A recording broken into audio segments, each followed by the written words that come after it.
Hi guys, welcome back to our channel. Today we're doing a cook with me. I'm making baked macaroni and cheese. In this first clip, you'll see that I'm just seasoning the water in preparation for it to boil. I put a few different seasonings in there. I tried to show the camera so that you guys can see what I put in there. I season the water just to give the macaroni elbows a good flavor once the macaroni is done and it's baked, and people seem to really like it. I've always gotten compliments on the macaroni and cheese, so I hope you guys enjoy.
Now, as you can see, the water is boiling.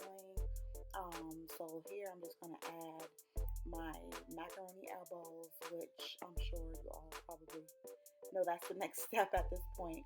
But actually, I do add some oil to the water so that the noodles don't stick. I'm pretty sure everybody else probably does that as well, but that's just something that I always do when I make any type of pasta. I just add just a quick dab or whatever you want to call it of oil.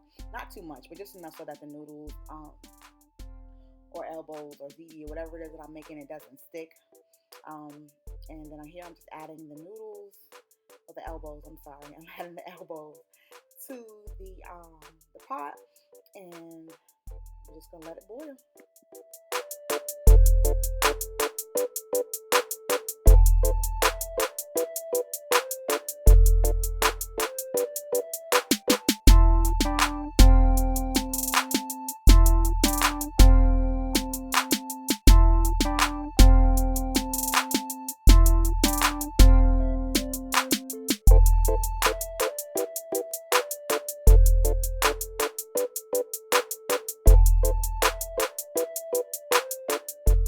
Once I put the noodles, or the elbows, I'm sorry, I keep calling them noodles. Once I put them in the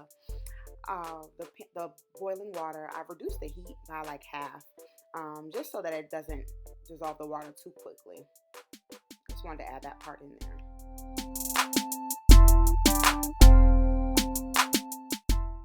Okay guys, so the water is boiled, the noodles are done, and I'm going to be pouring them into the strainer. And because it was a big pot of macaroni, I am having to make 2 trips, I guess, to the bowl where I put all the ingredients in.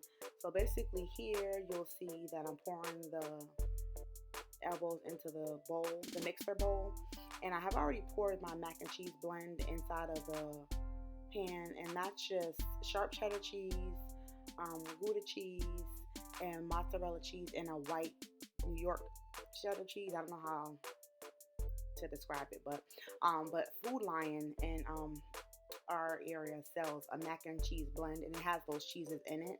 I'm not sure if you can see that there when I zoomed in on it on the camera a little bit. So basically, I just go ahead and I add in my noodles. I get the remaining noodles out of the pot, and then I just add them all into the mixing bowl.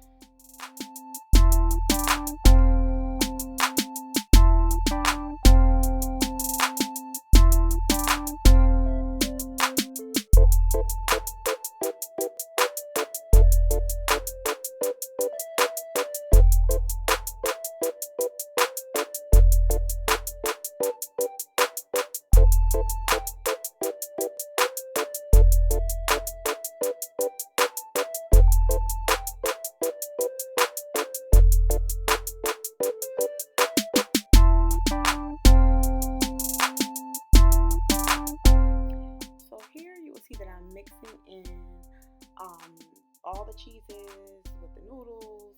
I also add 3 or 4 eggs to my mixture, depending on how big the pan is.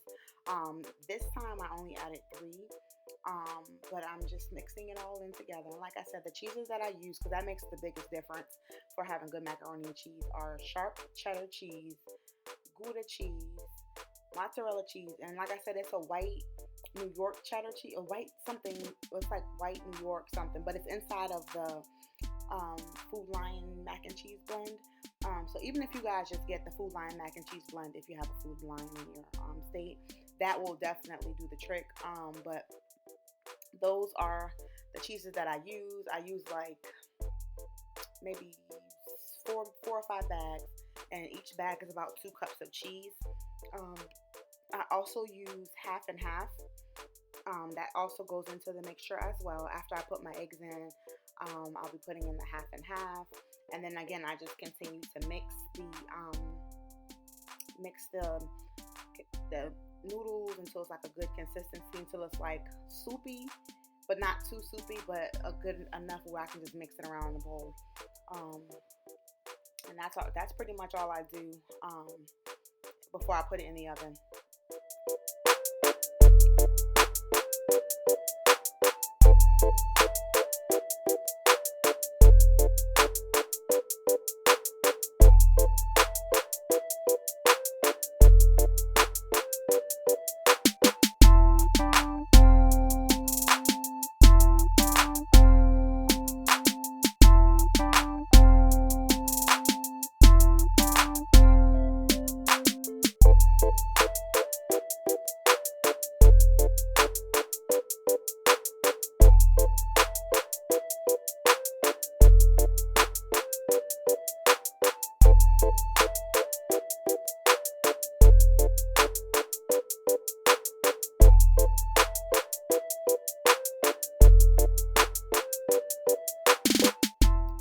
You'll see that I'm pouring the macaroni in the pan, and then I coat the top of the macaroni with some cheese, some of the remaining bags of cheese, or maybe like a bag and a half. So I just smooth it down with a spoon, and then I just start to put the remaining cheeses on top of the cheese to give it that cheese covering. So I just dump it on in the middle, and I just spread it out throughout the pan. And I usually have like a bag and a half left over from the cheeses that I didn't use.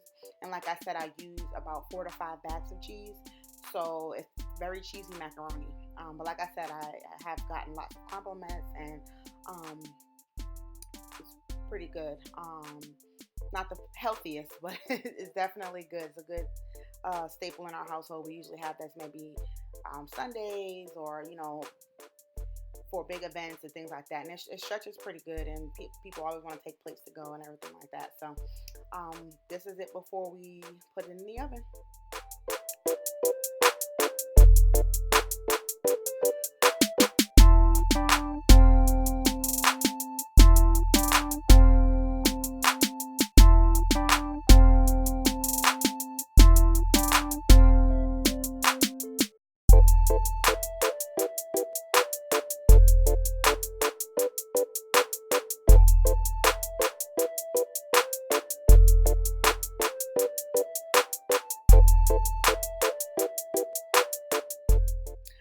Okay, another thing I wanted to add is before you put the macaroni in the oven, you set your timer for, well, you set your temperature to 350 and you put it in for about 40 minutes.